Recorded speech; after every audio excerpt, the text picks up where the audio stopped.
Continuamos con el segundo monográfico, que es la salvación. Vamos a dedicar hoy especial atención al párrafo 2, un párrafo que incluso nos presenta de manera muy clara, directa y contundente lo que propone un curso de milagros. Recordemos que lo que postula un curso de milagros es que nada real puede ser amenazado, nada irreal existe y en eso radica la paz de Dios.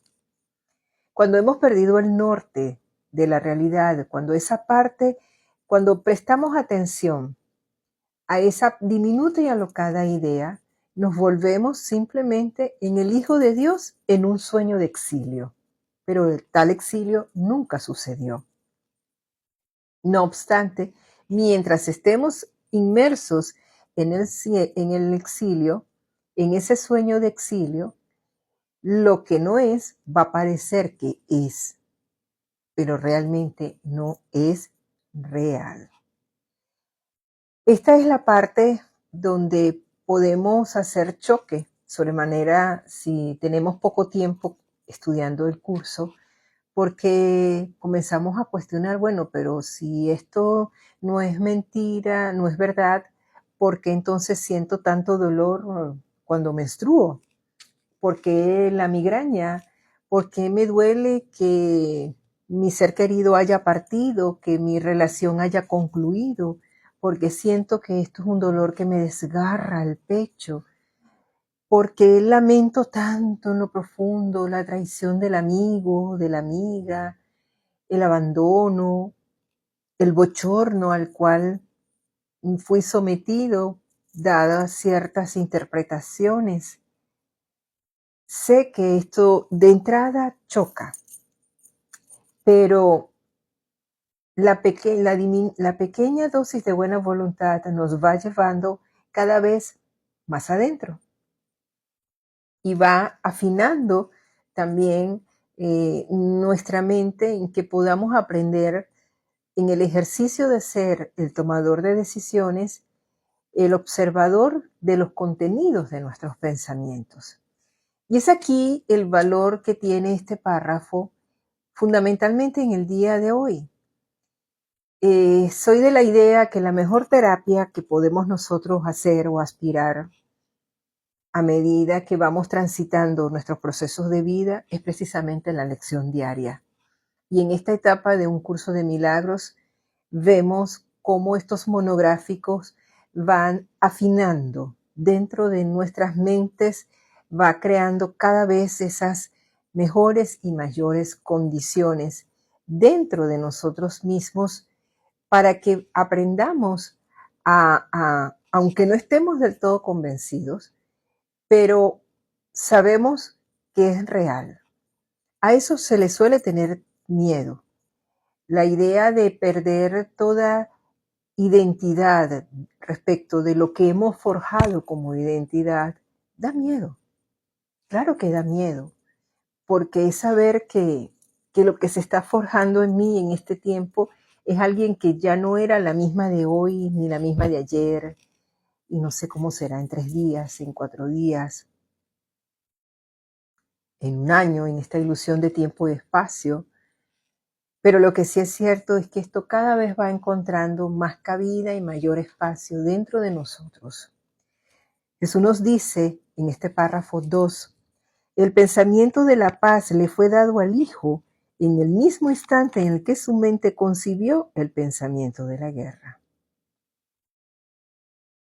Antes de eso no había necesidad de ese pensamiento, pues la paz se había otorgado sin opuestos y simplemente era. Junto al Padre estamos en paz. Junto al Padre somos totalmente completos. La completud está dada. Junto al Padre no nos falta nada, no es necesario perdonar nada, porque no pasa nada que no sea precisamente esa alineación Padre e Hijo. Sin embargo, no se ha perdido una sola nota del himno celestial, como nos dice Jesús de manera tan hermosa en el desarrollo del libro. Comprender de qué va la aceptación de la expiación para nosotros mismos implica un ejercicio de absoluta responsabilidad. Saber que la expiación, como nos lo dice el principio 25, es esa cadena eslabonada de perdón. Sí, la sumatoria de un perdón más otro perdón de nuestras propias interpretaciones y significados, perdonarnos por el mundo que fuimos capaces de fabricar. Eso, evidentemente, nos ubica en una condición bien particular. Primero, el ejercicio de nuestra responsabilidad. Soy responsable de lo que veo.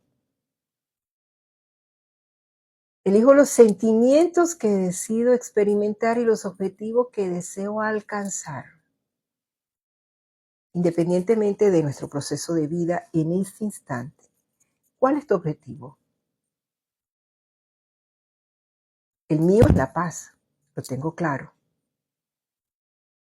Pero sé que para que el objetivo de la paz sea, necesito ejercer la obediencia, la rendición absoluta a la voz del Espíritu, porque sola no lo puedo lograr, porque sola voy a encontrar las 3.400 razones y los 7.000 argumentos para indicar ese hermano, esa hermana es una amenaza en mi vida, ese hermano, esa hermana, no la quiero, por las razones que sean.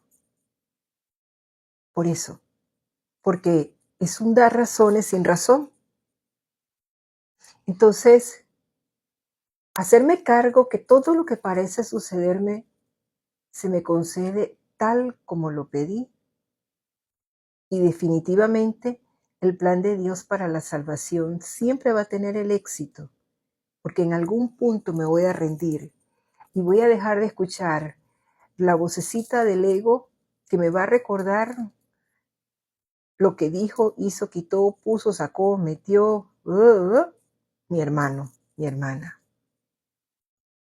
Pero la voz del Espíritu me va a decir, eres inocente y ve tu inocencia en el reflejo de tu hermano. No ha pasado nada, es solo una interpretación. Yaces junto al Padre. De allí nunca has dejado de estar. Nunca has dejado de ser lo que realmente eres. Entonces, saber que el pensamiento de paz surge como parte del plan de curación, de la salvación. Necesito paz porque una parte de mí todavía está en guerra. Guerra con el sistema, pensamientos de ataque respecto de los procesos sociopolíticos, económicos, circunstancias, el vecino, el pavimento, el tráfico, los semáforos dañados, X. No existe la media paz. O estoy en paz o no estoy en paz. No existe el medio amor. Hay una canción por allá de los 80 o 90 de un cantante mexicano, José José. Y una canción que se hizo muy famosa, la diferencia entre amar y querer. Y sí, esa es la mirada del especialismo egoico, que siempre busca diferenciar, separar.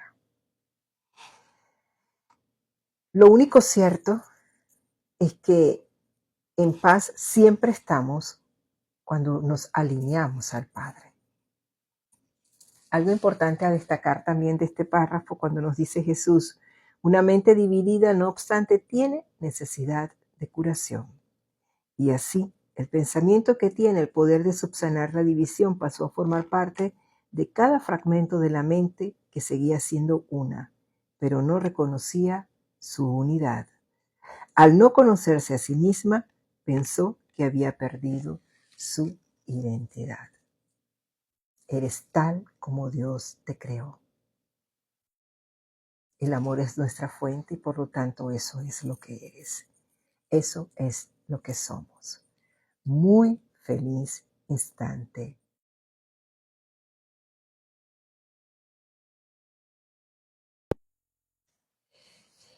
¿Qué es la salvación? Es el monográfico del cual hemos venido conversando en estos últimos 6 días y vamos hoy a dedicar especial atención al párrafo 2.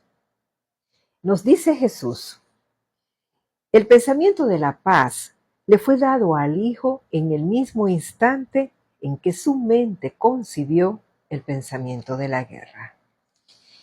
Y esta es de esas citas, pues, esperanzadoras, pero también en el ejercicio del sentido de la responsabilidad.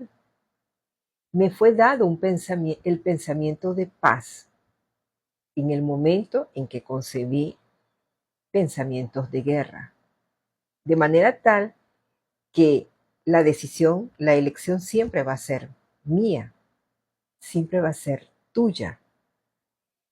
O quieres recrear pensamientos de guerra o eliges recrear pensamientos de paz.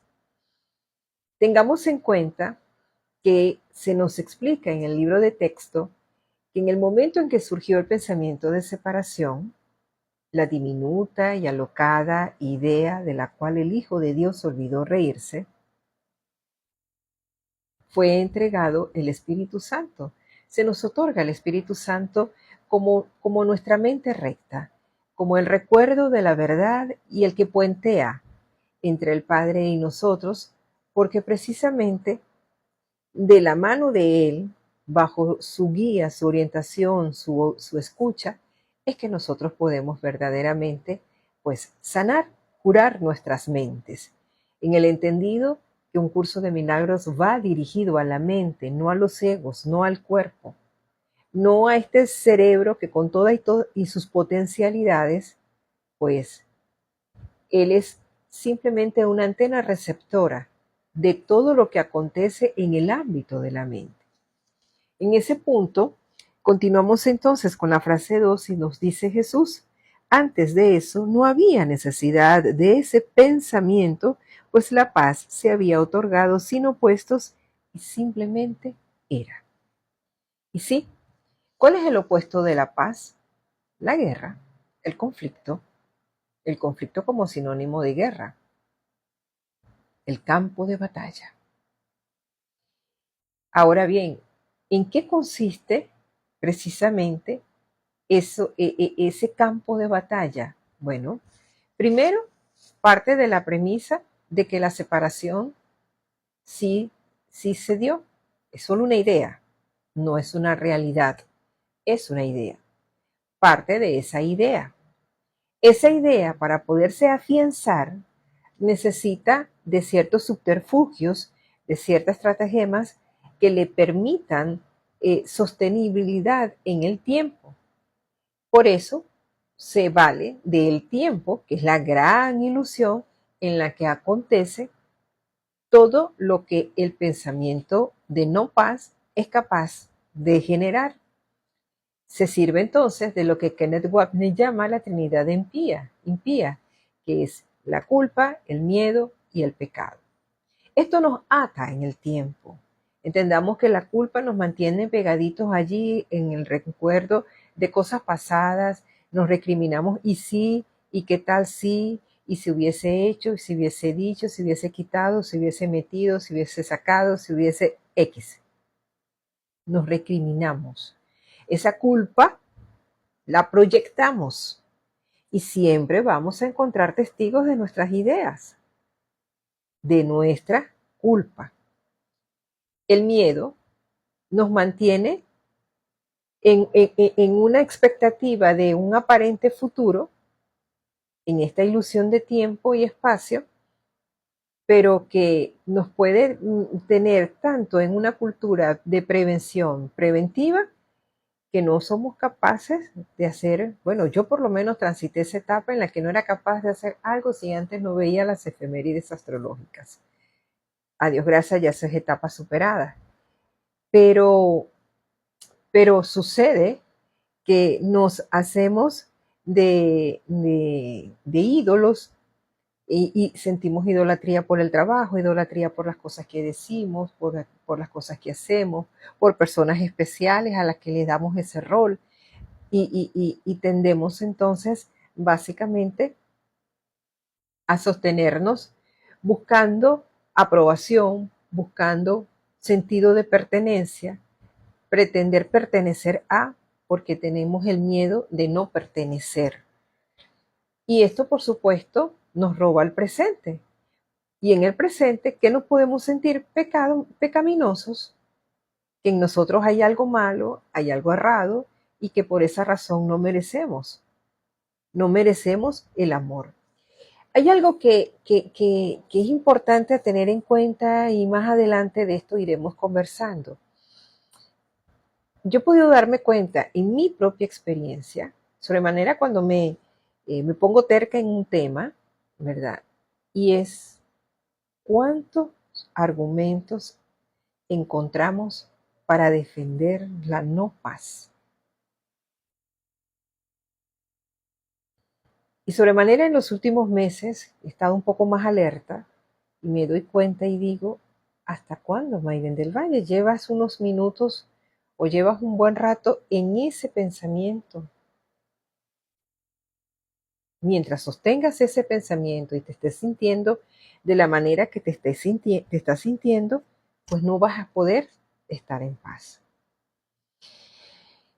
Esto ha generado y ha despertado un nivel de discernimiento de muchas situaciones, de escenarios, de momentos, pero es de gran poder hacerme consciente de que no estoy queriendo la paz en ese momento, porque de querer la paz suspendería simplemente el flujo de esos pensamientos de separación, de conflicto. Entonces, volvemos al tema de la responsabilidad. Soy responsable de lo que veo y yo decido los objetivos que deseo alcanzar y los sentimientos que quiero experimentar. Esto me ha permitido hacerme como un patrón referencial interno y cada vez el tiempo invertido en esos pensamientos de conflicto, de ataque, de separación, es menos. La brecha cada vez se va achicando por la gracia del Padre. Pero es que en estas conversaciones con el Espíritu Santo es, vamos, Espíritu Santo, no estoy en paz. Llévame a la causa de esta no paz. Ok. Y comienzo a curucutear, a hurgar. Ok, perfecto. Entonces, este hermano, esta hermana está cumpliendo la función que yo le he dado. Es la testigo o el testigo de excepción de este pensamiento. Ok, bueno, Espíritu Santo, no puedo sola. Ayúdame, te lo entrego. Pero es necesario hacernos cargo. Es necesario hurgar dentro y poder llegar justo allí a ese pensamiento que fue el que nos pautó todas esas sensaciones y todo ese conjunto de pensamientos. Y en verdad que el sentido de responsabilidad y la confianza hay que renovarla. Si nos dure 3 minutos, volvemos a renovar esa confianza y volvemos a entregar al Espíritu y volvemos a decirle al Espíritu, me caché, me pillé en una renuencia a la paz. Sácame de aquí, ayúdame a salir de aquí. Claro, porque el deseo profundo de la paz, como lo dice la lección 185 de la paz de Dios, nos saca, desmorona el ego. Y el ego quiere argumentos para sus fundamentos, para que esos fundamentos de él, a darle vitalidad. Que este día nos permita realmente, de manera muy honesta, poder ir y revisar esos pensamientos en nosotros y nuestro verdadero compromiso responsable de querer curar nuestras mentes. Muy feliz instante santo.